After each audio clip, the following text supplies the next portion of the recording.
जलेबी वाला। कई साल पहले पतनपुर नाम के गांव में विष्णु नाम का एक जलेबी वाला रहता था। ये कई पुश्तों से जलेबियां बेचते आ रहे थे।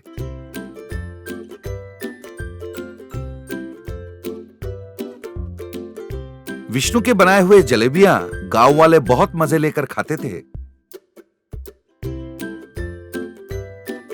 पर विष्णु बाबू बहुत लालची आदमी थे। सबकी नजर बचाकर वो तराजू के नीचे चुंबक लगा देता था। कुछ लोगों के तो पैसे हेराफेरी करके झगड़ा करके उनसे ज्यादा पैसे वसूल कर लेता था। उस गांव में आध्या नाम का एक छोटी बच्ची रहती थी। वो बेचारी बहुत गरीब घर की थी। हर रोज आध्या घर के सारे काम करती थी। फिर भी वो स्कूल जरूर जाती थी। उसका विश्वास था कि पढ़ाई करने से उसका भविष्य जरूर अच्छा होगा। उसके स्कूल में मन्नू नाम का एक नटखट लड़का था। वो हर वक्त आध्या को रुलाता ही रहता था। एक दिन आध्या रास्ते से चल के जा रही थी।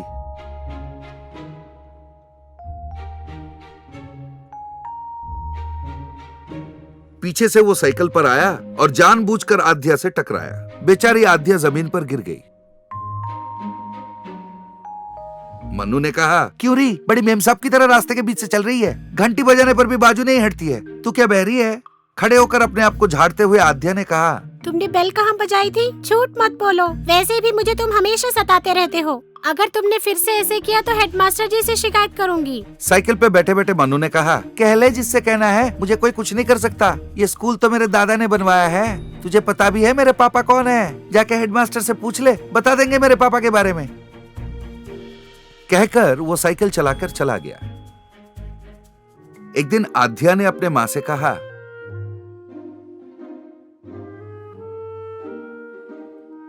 माँ, स्कूल के पास सब लोग कुछ ना कुछ खरीद कर खाते हैं। मुझे भी खाने का मन करता है, पर हमारे पास पैसे नहीं है ना, इसीलिए आपसे पैसे मांगने के लिए एक बार सोचती हूँ। तब उसकी माँ ने कहा, हे भगवान, किसी भी माँ बाप को ऐसे कष्ट उठाने ना पड़े। मुझे माफ कर दो, मैं तुम्हें खाने को कुछ नहीं दे पा रही। लो, ये पैसे लो और जो मन में आए खा लेना। फिर कुछ दिनों तक मैं तुम्हें कुछ नहीं दे पाऊंगी। कहकर उसने आध्या को 10 रुपए दिए। आध्या खुश होकर 10 रुपए लेके घर से निकल पड़ी और फिर वो जलेबी के दुकान पर आई। दुकान पर विष्णु गरम गरम जलेबियां तल रहा था। उन्हें देखकर आध्या के मुंह में पानी आ गया। जलेबी की सुगंध उसकी नाक तक पहुंची तो उसके होश उड़ गए। उस सुगंध से मदहोश आध्या वहीं खड़ी हो गई। तो विष्णु ने कहा, क्यों बेबी, जलेबियां चाहिए क्या? आध्या ने कहा, आपकी जलेबियों की खुशबू तो बहुत अच्छी है। कैसे दे रहे हो जलेबी? विष्णु ने कहा, 1 किलो 240 का, आधा किलो 120 का, 250 ग्राम 60 रुपए का और एक जलेबी 10 रुपए का। बताओ कितने दूं? आध्या ने मन में सोचा, 10 रुपए का एक जलेबी? बाप रे, पिताजी ने कितनी मेहनत से कमाया होगा। मुझे कोई जलेबी विलेबी नहीं चाहिए। मैं ये पैसे माँ को वापस कर देती हूँ। फिर कभी पैसे मांग के माँ का दिल नहीं दुखाऊंगी। ये सोचकर वो जाने लगी थी तो विष्णु ने कहा, ओ बेबी, कहाँ चल दी? पहले पैसे यहाँ रख के जाओ। चौंक कर आध्या ने कहा, मैंने तो कुछ खाया ही नहीं, फिर पैसे क्यों मांग रहे हो? विष्णु ने कहा, क्यों मांग रहा हूँ? तब से खड़ी होकर जलेबियों की खुशबू लेकर खुश हो रही थी, इसलिए। तुम्हें शायद पता नहीं, मेरे जलेबियों की खुशबू लेने पर भी पैसे देने पड़ते हैं। सीधे सीधे पैसे निकालो वरना तुम्हें दुकान में मैं बांध दूंगा। आध्या डर गई। हम लोग बहुत गरीब हैं। आप इस तरह से बोल रहे हो, मुझे बहुत डर लग रहा है। वो बेचारी रोने लगी। विष्णु ने कहा, इतनी गरीब हो और इतनी डरपोक भी, तो तुमने खुशबू क्यों सूंघा? भला चाहती हो तो पैसे यहाँ रखो। इतने में अपना साइकिल चलाता हुआ मन्नू वहां पहुंचा।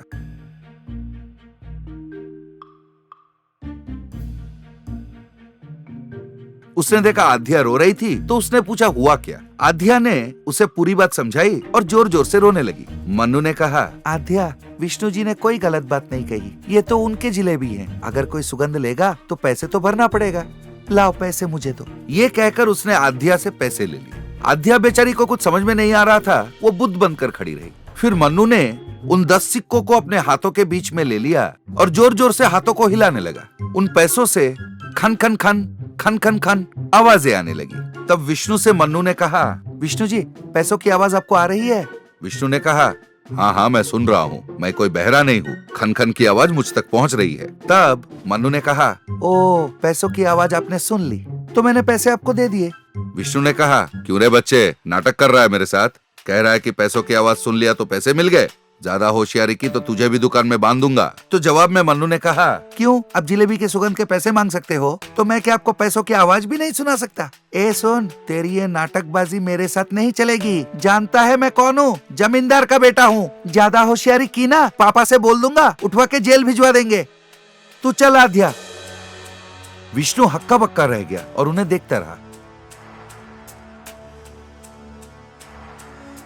थोड़ी दूर जाने के बाद आध्या ने कहा, तुम तो मुझसे चिढ़ते हो, फिर मेरी सहायता क्यों की? मन्नू ने कहा, मुझे माफ कर दे आध्या, फिर कभी तुझे तंग नहीं करूंगा। जब मैंने देखा वो तुझे रुला रहा है, मुझे बहुत गुस्सा आया। मेरे दोस्तों को रुलाएगा तो चुप बैठूंगा, इसलिए सबक सिखा दिया। फ्रेंड्स कहकर उसने हाथ बढ़ाया तो आध्या ने भी कहा फ्रेंड्स, और दोनों ने हैंडशेक कर ली। उस दिन से उन दोनों में गहरी दोस्ती हो गई। तो बच्चों, लालच, दूसरे लोगों को ठगना, ये सब बुरी बातें होती है। इन सब से हमें दूर रहना चाहिए। क्यों, क्या बोलते हो? जलेबी वाला।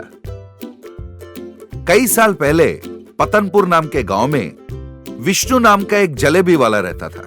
ये कई पुश्तों से जलेबियां बेचते आ रहे थे।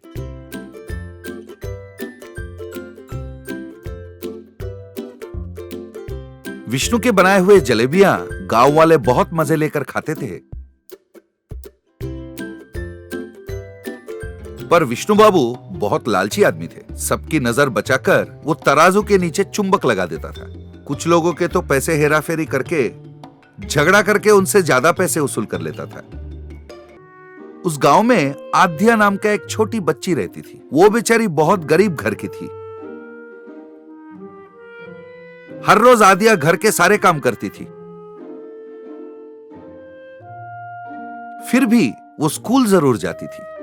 उसका विश्वास था कि पढ़ाई करने से उसका भविष्य जरूर अच्छा होगा। उसके स्कूल में मन्नू नाम का एक नटखट लड़का था। वो हर वक्त आध्या को रुलाता ही रहता था। एक दिन आध्या रास्ते से चल के जा रही थी।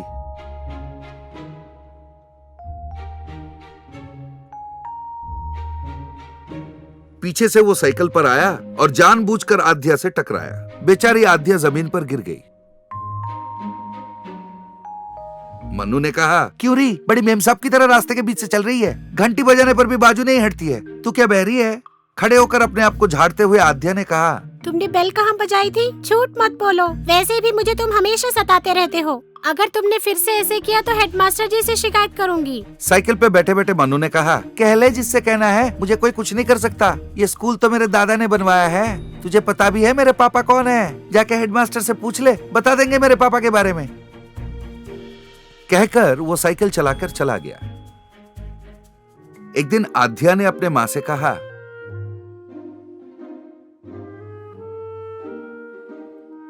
माँ, स्कूल के पास सब लोग कुछ न कुछ खरीद कर खाते हैं। मुझे भी खाने का मन करता है, पर हमारे पास पैसे नहीं है ना, इसीलिए आपसे पैसे मांगने के लिए एक बार सोचती हूँ। तब उसकी माँ ने कहा, हे भगवान, किसी भी माँ बाप को ऐसे कष्ट उठाने ना पड़े। मुझे माफ कर दो, मैं तुम्हें खाने को कुछ नहीं दे पा रही। लो, ये पैसे लो और जो मन में आए खा लेना। फिर कुछ दिनों तक मैं तुम्हें कुछ नहीं दे पाऊंगी। कहकर उसने आध्या को 10 रुपए दिए। आध्या खुश होकर 10 रुपए लेके घर से निकल पड़ी और फिर वो जलेबी के दुकान पर आई। दुकान पर विष्णु गरम गरम जलेबियां तल रहा था। उन्हें देखकर आध्या के मुंह में पानी आ गया। जलेबी की सुगंध उसकी नाक तक पहुंची तो उसके होश उड़ गए। उस सुगंध से मदहोश आध्या वहीं खड़ी हो गई। तो विष्णु ने कहा, क्यों बेबी, जलेबियां चाहिए क्या? आध्या ने कहा, आपकी जलेबियों की खुशबू तो बहुत अच्छी है। कैसे दे रहे हो जलेबी? विष्णु ने कहा, 1 किलो 240 का, आधा किलो 120 का, 250 ग्राम 60 रुपए का और एक जलेबी 10 रुपए का। बताओ कितने दूं? आध्या ने मन में सोचा, 10 रुपए का एक जलेबी? बाप रे, पिताजी ने कितनी मेहनत से कमाया होगा। मुझे कोई जलेबी विलेबी नहीं चाहिए। मैं ये पैसे माँ को वापस कर देती हूँ। फिर कभी पैसे मांग के माँ का दिल नहीं दुखाऊंगी। ये सोचकर वो जाने लगी थी तो विष्णु ने कहा, ओ बेबी, कहाँ चल दी? पहले पैसे यहाँ रख के जाओ। चौंक कर आध्या ने कहा, मैंने तो कुछ खाया ही नहीं, फिर पैसे क्यों मांग रहे हो? विष्णु ने कहा, क्यों मांग रहा हूँ? तब से खड़ी होकर जलेबियों की खुशबू लेकर खुश हो रही थी। इसलिए तुम्हें शायद पता नहीं, मेरे जलेबियों की खुशबू लेने पर भी पैसे देने पड़ते हैं। सीधे सीधे पैसे निकालो, वरना तुम्हें दुकान में मैं बांध दूंगा। आद्या डर गई। हम लोग बहुत गरीब हैं। आप इस तरह से बोल रहे हो, मुझे बहुत डर लग रहा है। वो बेचारी रोने लगी। विष्णु ने कहा, इतनी गरीब हो और इतनी डरपोक भी, तो तुमने खुशबू क्यों सूंघा? भला चाहती हो तो पैसे यहाँ रखो। इतने में अपना साइकिल चलाता हुआ मन्नू वहां पहुंचा।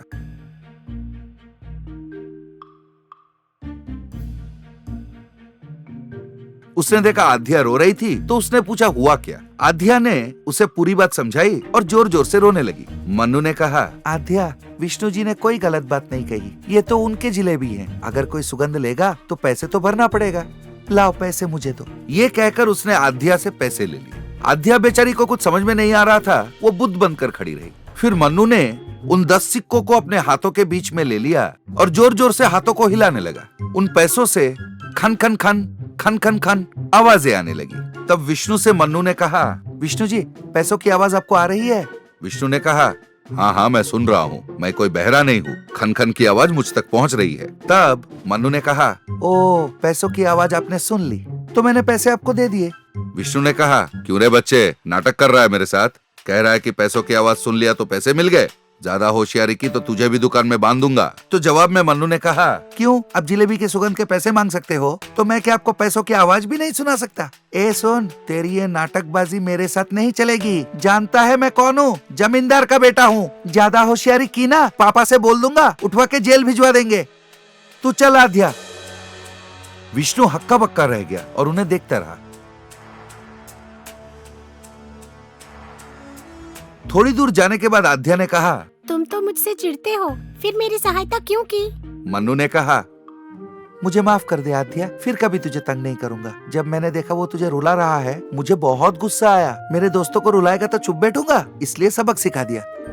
फ्रेंड्स कहकर उसने हाथ बढ़ाया, तो आध्या ने भी कहा, फ्रेंड्स, और दोनों ने हैंडशेक कर ली। उस दिन से उन दोनों में गहरी दोस्ती हो गई। तो बच्चों, लालच, दूसरे लोगों को ठगना, ये सब बुरी बातें होती है। इन सब से हमें दूर रहना चाहिए। क्यों, क्या बोलते हो?